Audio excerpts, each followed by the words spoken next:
Bed पर बैठ जाइए। सर्दियों का मौसम है, आराम से रजाई के अंदर बैठ जाओ, कोई दिक्कत नहीं। आधा घंटा बैठो, दाईं तरफ पति बाईं तरफ पत्नी, आंखें बंद करके बैठो, आधा घंटा भगवान का चिंतन करो और 9 बजे शब्द के साथ ही सो जाओ। 9 और 3 12 और 5 8। 9 से लेकर 5 बजे तक कितने घंटे हो गए?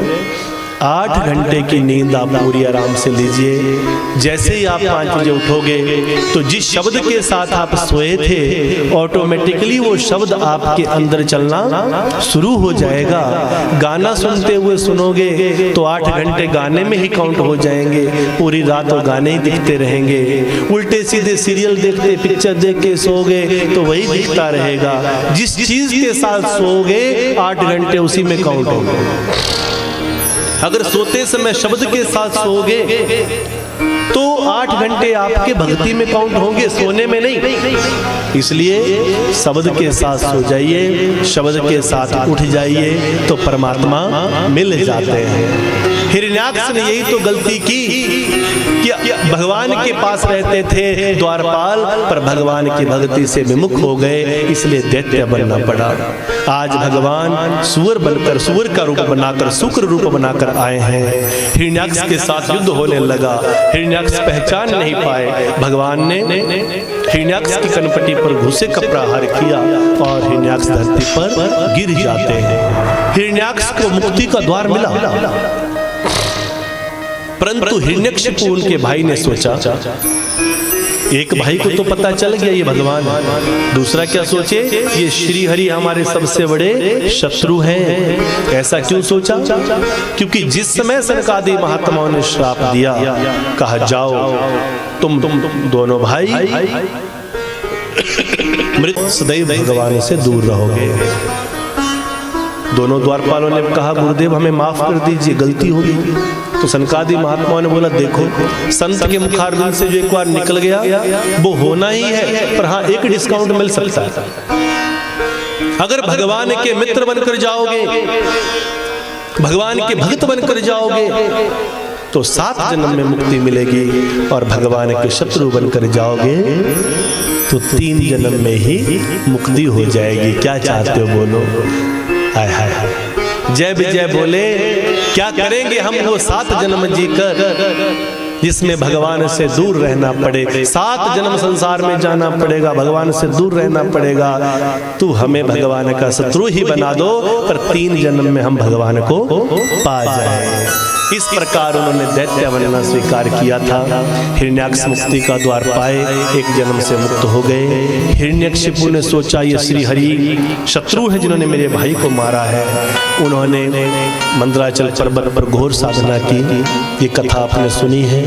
ब्रह्मा जी से वरदान पाया, न अंदर न बाहर, न धरती पर न आसमान पर, न दिन में न रात में, 12 महीनों में ही नहीं, न मानव से न दानव से मैं किसी भी अवस्था में मेरी मृत्यु ना हो। अपने को भगवान मानने लगा। हिरण्यकशिपु के चौथे पुत्र हुए प्रहलाद। नारद जी ने उनको हरिओम नमो भगवते वासुदेवाय का ज्ञान दिया।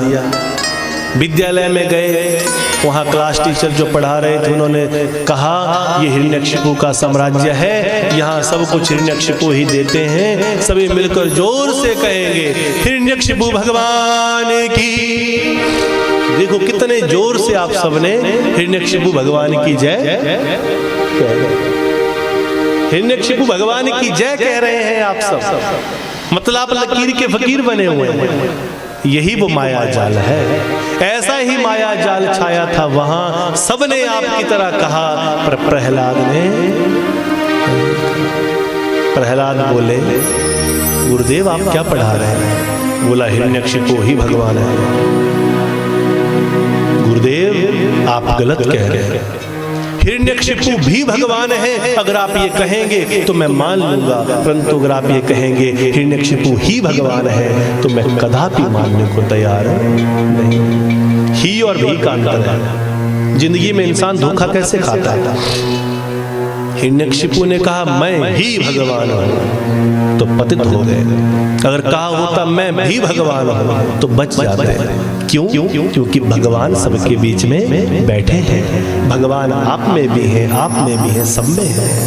कोई व्यक्ति कहता है ये कार्य केवल मैं ही कर सकता हूं तो समझ लो कि उस व्यक्ति का अहंकार बोल रहा है। और अगर कोई व्यक्ति बोले कि ये कार्य मैं भी कर सकता हूं तो वो उसका स्वाभिमान बोल रहा है। अभिमान और स्वाभिमान में फर्क है। इसलिए आज हिरण्यकशिपु का अंत करने के लिए भगवान ने कैसी लीला रची। प्रहलाद पितृद्रोही बन गए, प्रहलाद को कई प्रकार की यातनाएं दी। आज जब हिरण्यकशिपु की बहन होलिका प्रहलाद को जलाने का षड्यंत्र रचती है, फिर भी प्रहलाद जलाए नहीं गए, तो आज हिरण्यकशिपु ने तलवार लेकर प्रहलाद का सिर धड़ से अलग करने का संकल्प ले लिया। आज देखता हूं कहां से आता है तेरा भगवान। प्रहलाद बोले पिताश्री मेरे भगवान तो कण कण में विराजमान है। पिताश्री बोले मैं देखता हूं कहां से आता है तेरा भगवान, आज मैं देखता हूं। तलवार लेकर दौड़े। जैसे ही प्रहलाद की गर्दन के ऊपर तलवार रखी तो प्रहलाद रोने लगे, भगवान को पुकारने लगे और भगवान को कहा हे प्रभु मुझे ये दुख नहीं है कि मैं मर रहा हूं, दुख तो मुझे ये है कि मैं मर रहा हूं और मरने से पहले मैंने तुझे नहीं देखा। ये संत समागम, ये संत सत्संग कहता है कि जिसने जीते जी भगवान को नहीं देखा वो कभी भगवान को देख नहीं सकता।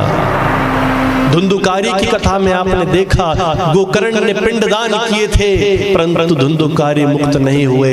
कह दिया आकर प्रेत बनकर कि वो पिंडदान मुझे नहीं लगा। पिंडदान किसे कहते हैं? मरने के बाद आटे के 4 गोले फेंक देने से पिंडदान नहीं होता। पिंडदान क्या है? जीवित मरिए भवजल तरिए, जे तू मरे मरण तो पहला मरने दा सुख पावेगा। पिंड ये शरीर है, जिसने जीते जी ये शरीर अपना पिंड दान नहीं किया भगवान के चरणों में, उसकी भक्ति में, तब तक उसका पिंड दान नहीं हो सकता। आज कह दिया प्रहलाद ने हे प्रभु दुख तो मुझे केवल इतना है कि मैं जा रहा हूं और मैंने जीते जी आपको नहीं देखा। मेरे मरने से पहले एक बार मैं तुम्हें देख लूं, उसके अलावा मैं कुछ नहीं चाहता। ये मेरा नाम, ये मेरी जिंदगी, ये सब तो तेरी दी हुई है, तेरे बिना मेरा कुछ नहीं हो सकता। हे प्रभु एक बार आकर मेरी जिंदगी को उतार, मैं केवल तेरा दीदार चाहता हूं। वो चश्म क्या जिसमें नहीं तमन्नाएं विशाल, वो चश्म क्या जिसमें नहीं तमन्नाएं विशाल, वो इश्क क्या जिसमें तेरे दीद की हसरत नहीं।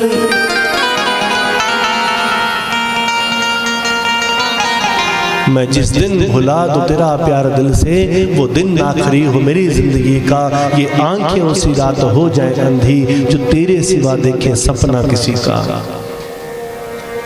ऐसा प्रीत कि मैं तेरे अलावा किसी और को देखूं तो मैं मर जाऊं, तेरे बिना मैं मछली की भांति तड़फता रहूं।